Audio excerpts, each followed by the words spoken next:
நிதியுள்ள வாக்குத்தத்தம் தேவனுடன் ஆபிராம் பேசுகிறான். பல ஆண்டுகள் கடந்தன. ஆனாலும் ஆபிராமுக்கு இன்னும் ஒரு பிள்ளையும் இல்லை. ஒரு நாள் இரவில் தேவன் அவருக்கு தரிசனம் கொடுத்தார். பயப்படாதே ஆபிராமே, நான் உனக்கு கேடயம், உன் மிகப்பெரிய பலனும் நான்தான். கர்த்தாவே, எனக்கு பிள்ளைகள் இல்லையே, நீங்கள் சொன்ன வாக்குத்தத்தம் எப்படி நிறைவேறும்? விண்மீன்கள் நிறைந்த இரவு. அப்போது தேவன் ஆபிராமை வெளியே அழைத்தார். வானத்தை நோக்கிப்பார், உன்னால் எண்ண முடியுமா? உன் சந்ததியரும் அவ்வளவாகவே பெரிதாக இருப்பார்கள். வானம் நட்சத்திரங்களால் நிரம்பியுள்ளது. ஆபிராம் அதனை ஆச்சரியத்துடன் பார்க்கிறான். ஆபிராம் தேவனை நம்பினார். அதனை தேவன் நீதியாக எண்ணினார்.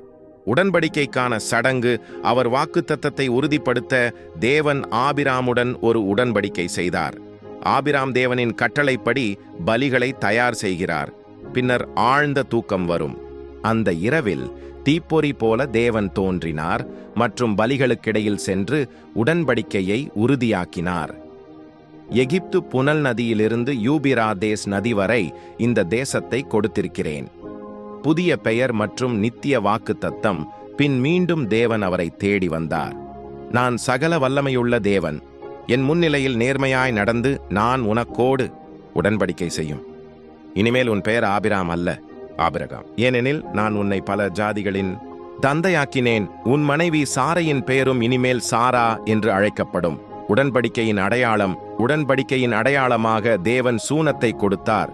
அன்றிலிருந்தே ஆபிரகாம் தேவனின் கட்டளைகளுக்கு கீழ்ப்படியத் தொடங்கினார்.